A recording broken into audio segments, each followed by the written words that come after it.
ትልቁ ሚስጥር እንግዲህ ታውቆባታል። ሲፈን እንግዲህ ከወይዘሮ ሰማያት ቤት ተስማምታ እንዲሁም ደግሞ እኔ ሲፈን ነኝና የምፈልገውን ነገር አድርጌ እወጣለሁ በማለት እንግዲህ በስልክ አውርታም ነበረ። ታዲያ እንግዲህ እዛ ቤት እንግዲህ ለዓላማ ብላ የገባችው አንደኛ ምክንያት ለበቀል ነው። ለበቀል ነው የገባችውም እንግዲህ ሲፈን የምትበቀላትም እንግዲህ ወይዘሮ ሰማያትን ነው። ይህም እንግዲህ የምትቀበላት ዋነኛ ምክንያቱ ሰማያት የመጀመሪያ ልጇ ከአባቱ ጋር ነው ያደገው እና አሁን ላይ ወደ አምነን አባት ስትመጣ እንዲሁም ደግሞ የአምነን አባት በጣም ሀብታም ስለነበረ ለገንዘብ እና ለሀብት በማለት በፊት አግብተውም ነበረ። ካገባችሁም በኋላ እንግዲህ የአምነንን አባት ሰው የመጀመሪያ ባሏን ፈታ ወደ አምነን አባት ጋር ከመምጣቷም ባሻገር እንግዲህ የመጀመሪያ ልጇን ለማንም ሳታሳውቅ ልጅ እንዳላት ያው በድብቅ ነበር እንግዲህ የምታስኬደው። እንዲሁም ደግሞ ትልቁን የባህር ልጇን ከአባቱ ጋር እንዲኖር አድርገውም ነበረ። እናም እንግዲህ አሁን ላይ ከአባቱ ጋር ከኖረም በኋላ እኔን ትታ ታናሽ ወንድሜን ፍለጋ ሄዳለች። ስለዚህ እኔማ እናቴን እበቅላታለሁ በማለት እንግዲህ ያምነን ታላቅ ወንድም ያው ገና በስምም በምንም የማይታወቁት ለበቀል ሲፈንን ወደዛ ቤት ልኳታል ማለት ነው። ስለዚህ አሁን ላይ ሲፈን አሁን ላይ የወይዘሮ ሰማያት ሁለተኛ ምራቷ ናት። ምክንያቱም ሰማያት ይህንን ነገር አታውቅም፣ የልጇ ፍቅረኛ እንደሆነች አታውቅም። የላካትም እንግዲህ ፍቅረኛዋ እንደነበር እና የመጀመሪያ ልጇ ነው ከዛ ቤት የላካትም ያለውን ነገር እንድታጣራለት ሰው እናቴ ለሀብት ብላ የኔን አባት ጥለው ሄዳለች። ስለዚህ አሁን እኔ እዛ ሀብታም ነው ብላ የመጀመሪያ ባሏን እንግዲህ ያገባችውን ሰው እንዳለ ሀብቱን እነጥቀዋለሁ እያለ ነው። ሲፈን ደግሞ በጣም ስለምትወደው ልጁን ፍቅረኛውም ስለሆነ አታስብ፣ እኔ ሲፈን አይደለውም ይሄንን ነገር ካላሳከውልህማ አታስብ እመነኝ እያለችው እንዲያምናትና በቃ ስልኳ ላይ ምንም አይነት ቴክስትም ሆነ መደወልም እንዳይደውል አድርጋ አስረግጣ ነግረዋለች ማለት ነው። ስልክ እንዳይደውልላት፣ ምክንያቱም ከደወለባት ሲፈን አሁን ላይ ለወይዘሮ ሰማያት እኔ ቤተሰብ የለኝም ብላ ስለተናገረች ማን የሚደውልልሽ ምንም ጓደኛም ጎረቤትም እኮ የለኝም ብለሻል እና የት መጣ የስልክ ጥሪ ትባላለች። ስለዚህ እሷ ምንድነው ማድረግ የፈለገችው በድብቅ ስሮቿን ማከናወን የፈለገችው። እንግዲህ በሌላ በኩል አሁን ላይ ጀሪ እና ቤሊ በጣም ከባድ ጭቅጭቅ እንዲሁም ደግሞ ከባድ ግጭት ውስጥ ገብተዋል። እንግዲህ አቶ አምነን ያው ከጀሪ ጋር ማደር የነበረበትን ከቤሊን ጋር አድሯል ማለት ነው።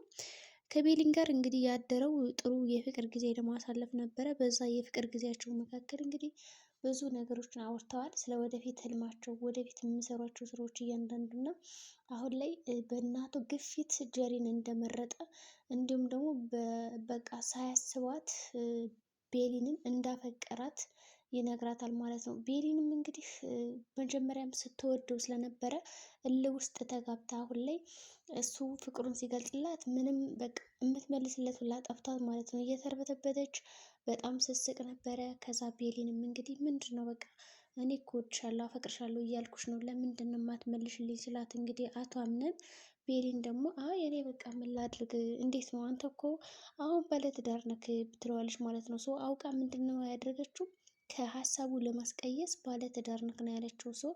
ባለትዳር ነክ ያለችበት ምክንያት እንግዲህ በወቅቱ ጀሪን መርጦ ስላበሳጫት ከአሁን ላይ እሷ ብትወደውም እንደዚህ በቀላሉ እውነቱን ሲነግራት መቀበል አልፈለገችም ማምና ማለት ነው። የእውነት ይወደኛል አሁን የእውነት እንደው ፍቅሩን ገልጾልኝ ነው ወይስ ደግሞ እኔን ለማስቀናት ብሎ ጀሪን በተጠቀመው መንገድ እኔን ሊያስደነግጠኝ ፈልጎ ነው፣ እንዲመዝነኝ ሊፈትነኝ ፈልጎ ይሆን እንዴ? ስለዚህማ ይህን ነገር እኔ መናገር የለብኝም በማለት እንግዲህ ጉዳዩን ውስጥ ለመጨረስ እየሞከረችም ነበር ያለችው እና ከዛ እሺ በማለት አሁን ቁጠር ሊትልና ከሜታ ክፍላ ታስወጣዋለች። ወዲህም እንግዲህ ያው ከአቶ አምነን ጋር አብሬ አድራለሁ በማለት ያው እሷ ግን የሆነ ያሰበችው እና የሆነላት ነገር ተቃራኒ ነው።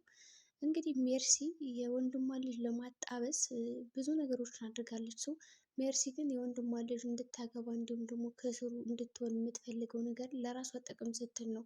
ሜርሲ ወይዘሮ ሰማያትን እንግዲህ መበቀል ትፈልጋለች። ምክንያቱም ከዚህ በፊት በጣም ጎድታታለች። ከዛ የወንድሟን ሀብት ወስዳባታለች። ወንድሟም እንግዲህ እንዲሞት ያደረገችው ሰማያት ናት ማለት ነው። እንግዲህ በዚህም ቂም ይዛባታለች ሜርሲ እና መበቀል ነው የምትፈልገው። ግን ለዚህም ደግሞ ለበቀሌ ቀስ ብላ እያንዳንዱ ነገር የምትበቀልልኝ ሴት ብላ ያሰበቻት ጀሪን ነው። ጀሪ እኔ በመመራት መንገድ ትንቀሳቀስልኛለች፣ ከሀሳቤ አታፈነግጥም።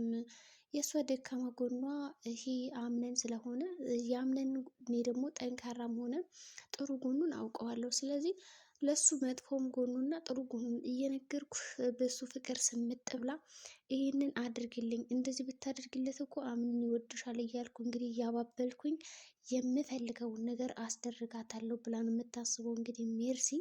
ይህም እንግዲህ ተሳክቶላታል። ሰው ጀሪ ምንም ነገር ሳታማክራት ሜርሲን አታረግም። ሜርሲም እንግዲህ ይቺ ሞኝ ልጅ እንደዚህ በቀላሉ በእጅ ውስጥ ትገባለች ብዬ አስቤ አላውቅም ነበር። አንድ ቀን እንደዚህ ከሆንሽማ ሀሳቤ በቅርቡ እንደሚሳካልኝ ጥሩ ነው። ያኔ ግን ሀሳቤ ከተሳካልኝ በኋላ እዚህ ቤት መንጥቄ ነው የምጥልሽ እንጂ አንቺማ ሞኝ ስለሆንሽ የወንድሜ የልጅ ሚስት ልትሆኝ አትችይም፣ ቤሊን ማጋባው እያለችም ነበረ። ሰው አሁን ለጊዜው ብትገቢ እንኳን ከቶ አምነን ጋር በጭራሽ ፍቅርሽ እንዲቀጥል አልፈልግም እያለቻትም ነበረ። ይህን ያለቻት እንግዲህ በልቧ ነው። ከዛም ሲፈንና እንግዲህ ሰማያትም ተፋጠዋል ማለት ነው። ሁለቶችም አሁን ላይ ደካማ ጎን አላት በማለት እንግዲህ ደካማ ጎናቸውን እየፈለጉ ለመጠቃቀም እየሞከሩ ነው።